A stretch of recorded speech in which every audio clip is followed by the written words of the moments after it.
Eu quero ler Romanos 12, versos 1 e 2. Rogo-vos, pois, irmãos, pelas misericórdias de Deus, que apresenteis o vosso corpo por sacrifício vivo, santo e agradável a Deus, que é o vosso culto racional. E não vos conformeis com este século, mas transformai-vos pela renovação da vossa mente, para que experimenteis qual seja a boa, agradável e perfeita vontade de Deus. Nós temos dois extremos, pastor, nessa questão do conhecimento ou das estratégias para uma ação. Nós temos um extremo do intelectualismo.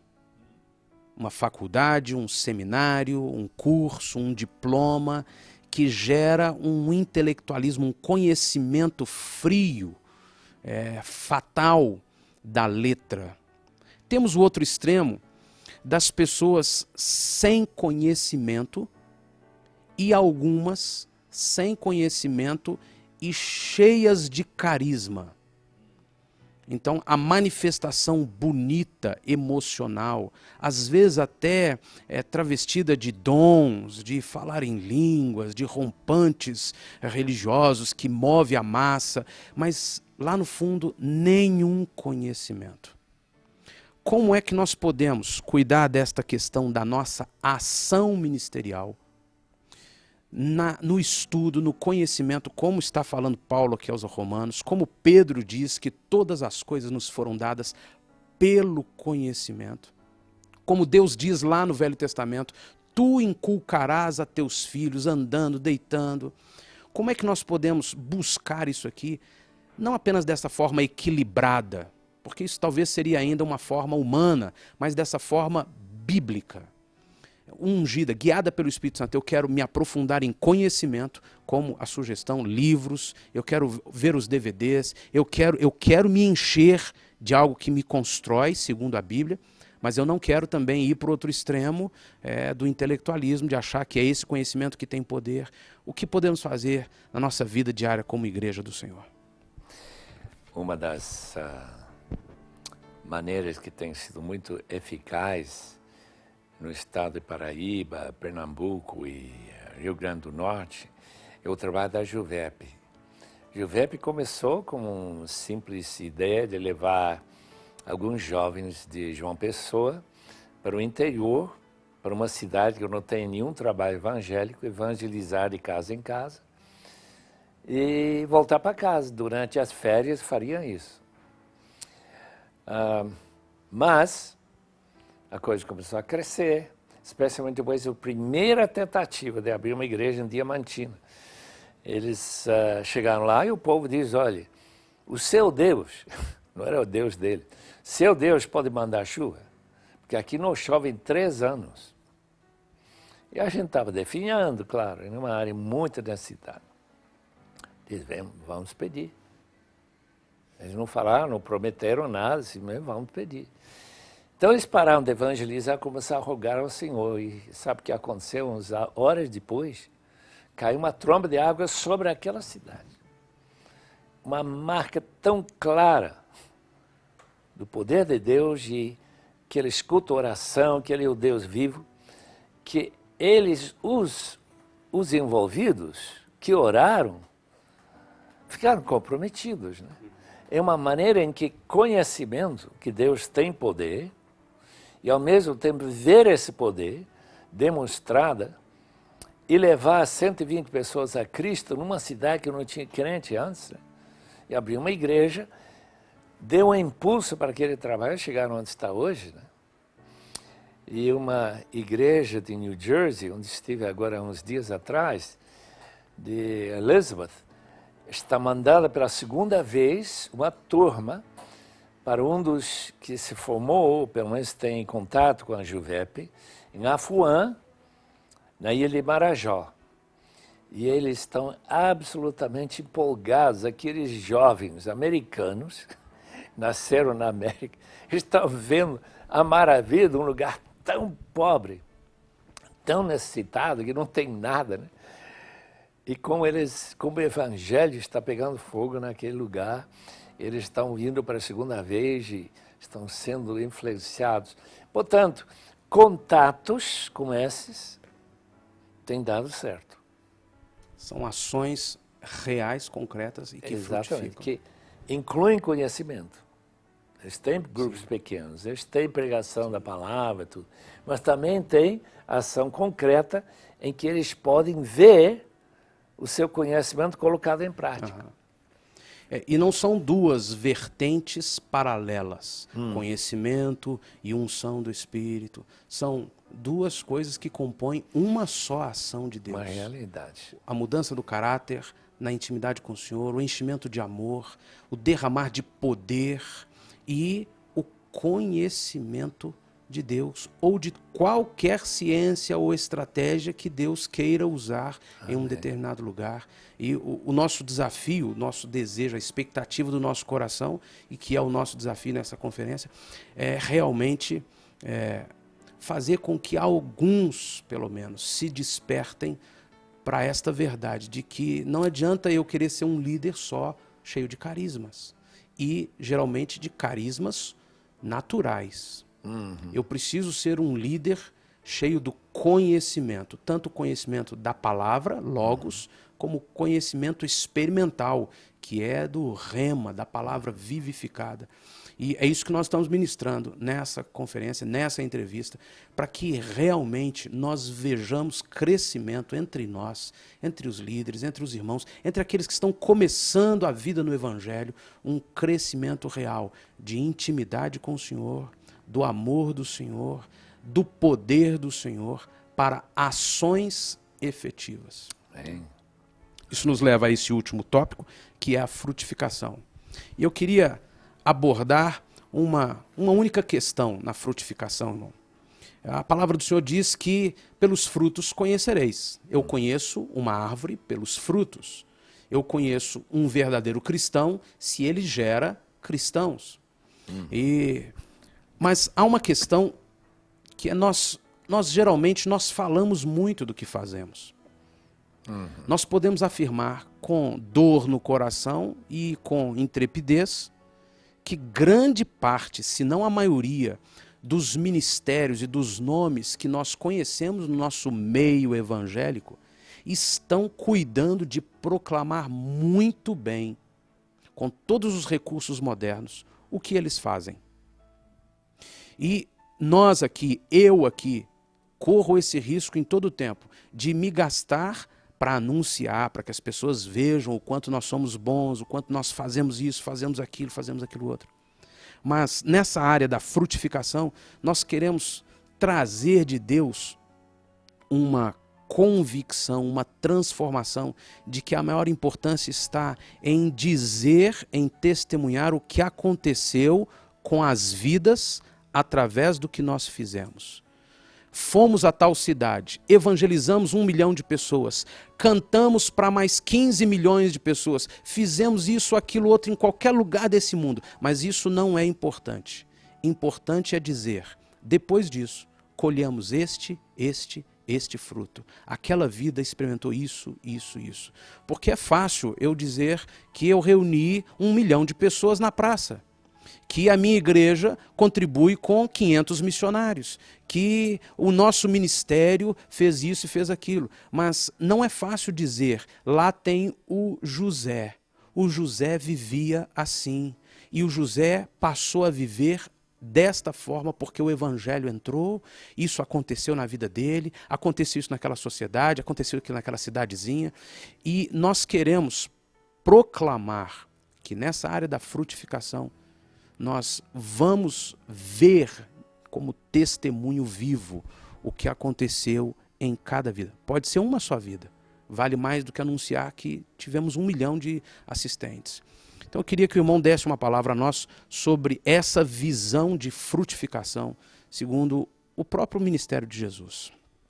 Não dá para falar em termos de frutificação sem pensar no avanço do Evangelho na Ásia, com a pregação de Paulo em Éfeso. Em capítulo 19 de Atos, o movimento que começou em Éfeso, centro de culto a Diana, uma deusa que tinha o templo maior do mundo naquela época, né? Cada coluna, mais de, eu acho que 200 colunas de 18 metros de altura. Era um fenômeno. E Paulo chega lá, e o que acontece? Eles queimam livros de magia relacionados com esse culto, que valia 50 mil diários de um trabalhador. Só multiplicar para saber quanto foi entregue lá em termos de renúncia, que podia ter vendido. Mesmo queimando, teria ganho muito dinheiro. E naquela época, toda a Ásia ouviu o Evangelho, naqueles apenas 2 a 3 anos, chamada de frutificação. Isso sem televisão, sem internet, sem folhetos, sem Bíblia, sem nada, só pessoas andando de um lugar para outro e levando o Evangelho e pregando. Então a frutificação foi impressionante. Aquelas igrejas da Ásia são apenas algumas das igrejas que começaram naquela época e que no livro de Apocalipse estavam sendo reconstruindo os muros já depois de uns 30, 40 anos. Agora pensemos, onde está o fruto hoje do ministério? Se olhar para um mapa do mundo, e a gente vai perceber que está em aqueles lugares onde há perseguição, onde pessoas tiveram que renunciar bastante para se tornar cristãos. Estou pensando no Vietnã, estou pensando na China, estou pensando nos cristãos de certas partes da Índia. Os irmãos sabem que tem algumas partes da Índia que são mais de 80%, 90% cristãs, evangélicos, que têm suas próprias missões. Coreia do Sul. Esses lugares do mundo onde Deus tem operado de uma maneira extraordinária, para mim são marcos de frutificação muito especial. Onde a operação de Deus, usando sua palavra e seus líderes, desenvolveu e desenvolve até hoje igrejas fortes que crescem, que evangelização funciona. Agora, o que aconteceria no Brasil surgindo uma perseguição séria, tal como ocorre, por exemplo, na Coreia do Norte, ou que ocorre na Vietnã, ocorre na China e outros países muçulmanos? Quantos ficariam ainda firmes na sua fé? Então, a frutificação se testa a qualidade da fruta, que o povo está pronto a sofrer pela sua fé. E quando encontrarmos que estão prontos para sofrer pela sua fé, sabemos que Cristo está agindo de uma forma real lá. Poderíamos dizer, então, que a pequena ou as pequenas experiências de renúncias pequenas diárias podem nos dar base para enfrentar uma renúncia maior. Mas se não vivermos estas pequenas renúncias diárias, nunca viveremos uma grande renúncia em meio a uma perseguição. E esse é um fato sério, meu irmão. Muito sério.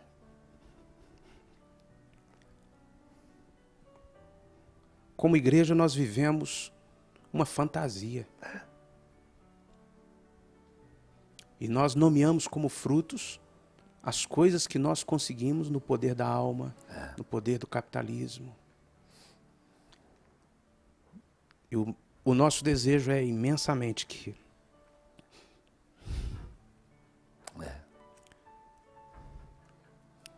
o Senhor faça uma obra mesmo. Maravilha. A começar nas nossas vidas. Isso. E na vida de cada pessoa que pudermos alcançar. Amém. De tal forma que, mesmo que a gente não tenha um templo, mesmo que a gente não tenha o recurso, mesmo que a gente não tenha patrimônio, mesmo que a gente não tenha fama, mesmo que a gente não tenha recurso humano nenhum, que nós possamos ver frutos de vidas verdadeiramente transformadas pelo Senhor. Amém. Isso é o que move o nosso coração, tanto para esta entrevista como para a conferência que vamos ter em julho, lá em Porto Seguro, aqui em Belo Horizonte, em setembro. de verdadeiramente compartilhar algo da palavra do Senhor que cause um impacto nas vidas, nos levando como igreja a sermos o reino de Cristo agindo nesta terra. Amém. E completando a grande comissão. Amém, meu irmão. Eu poderia continuar aqui por mais não sei quanto tempo. E eu sei que o irmão teria mais uma infinidade de coisas a compartilhar conosco. Mas eu gostaria que nós orássemos e que essa porção possa ser uma semente muito frutífera no coração de quem está nos ouvindo, Amém. quem está nos assistindo, Amém. para a edificação da igreja do Senhor. Amém. Queria pedir que o irmão orasse por nós.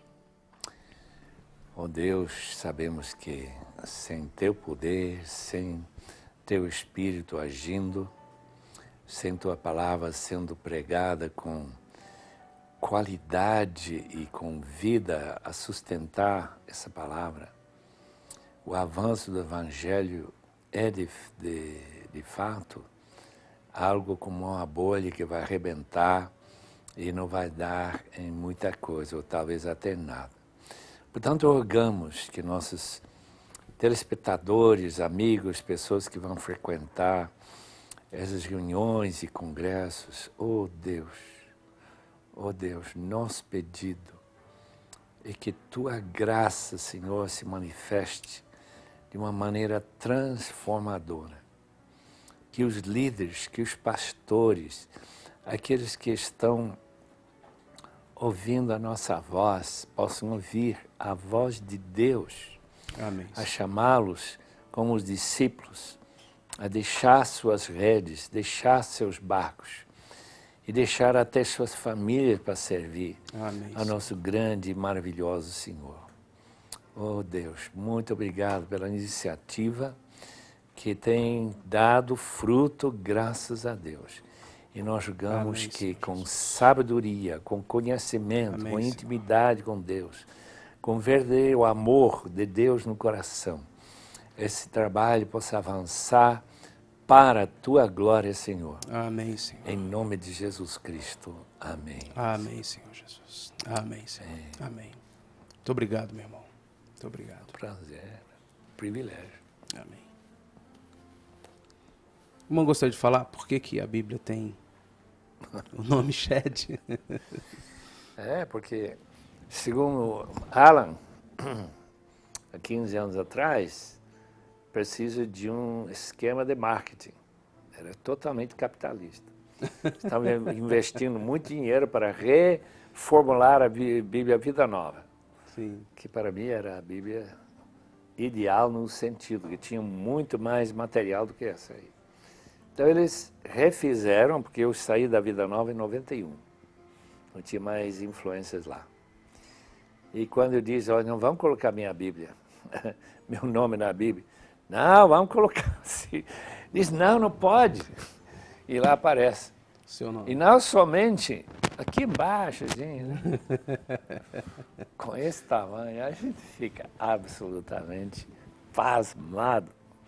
Mas a minha única esperança, que daqui talvez um ano vai sair a Bíblia Vida Nova de novo, vão jogar isso no lixo e começar tudo de novo.